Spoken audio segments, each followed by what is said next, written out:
আগামী শনিবার রাজ্যের শেষ দফায় নির্বাচন হবে জয়নগর, মথুরাপুর এর মতো সুন্দরবন অধ্যুষিত এলাকাতেও। এই সমস্ত এলাকা দুর্গম, তাই দুদিন আগেই এই দুর্গম এলাকাগুলিতে নির্বাচনের জন্য ভোটকর্মীদের পাঠানোর কাজ শুরু হয়েছে বৃহস্পতিবার সকাল থেকে। এদিন গোসাবায়ে সকাল থেকেই ভোটকর্মীরা আসতে শুরু করেছেন। গোসাবা বিডিও অফিসের ডিস্ট্রিবিউশন সেন্টার থেকে ইভিএম ও ভোটের সমস্ত জিনিসপত্র বুঝে নিয়ে বুথের উদ্দেশ্যে রওনা দিয়েছেন তারা। নদীপথে দূর দূরান্তের বুথে যেতে হবে বলেই এদিন আগে ভোটকর্মীরা যেতে শুরু করেছেন। তবে ডিস্ট্রিবিউশন সেন্টারে নানা অসুবিধা, পেমেন্ট সংক্রান্ত সমস্যা থাকার জন্য ক্ষোভ ও উগরে দেন অনেকে। আমরা খুব প্রত্যন্ত এলাকায় বলে আমাদের আজকের দিন নিয়ে এসছেন আমাদের এইচও সাহেব বা আমাদের যে ভোটিংয়ে। এবারে আমাদের সেখানে ওই জন্য চলে এসেছি আগে ভাগে।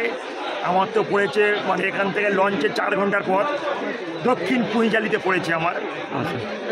আমরা পেমেন্ট পাইনি, ভোটের ডিউটির পারপাসে যে পেমেন্টটা আসার কথা সেটা পাইনি। যখন চেক করালাম বললো আপনার অ্যাকাউন্ট নাম্বারটা, আমাদের যখন প্রথম ট্রেনিংয়ে যে চিঠিটা এসেছিলো সেখানে যে অ্যাকাউন্ট নাম্বারটা ভুল এসেছিলো, বা আমার যেমন নামে স্পেলিং ভুল আছে, আমি কারেকশান করতে দিয়েছিলাম প্রথম ট্রেনিংয়ে। কারেকশানের জন্য তার সাপোর্টিং ব্যাঙ্ক প্রুফ বা সাপোর্টিং আইডি প্রুফ সমস্ত কিছু দিয়েছি, কিন্তু সেই কারেকশানগুলো ওনাদের তরফ থেকে ওনারা করতে পারেননি, কারুরই করেননি।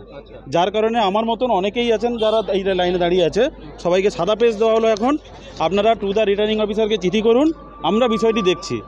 তাহলে আমরা কী নিশ্চয়তা নিয়ে আমরা ডিউটিতে যাব?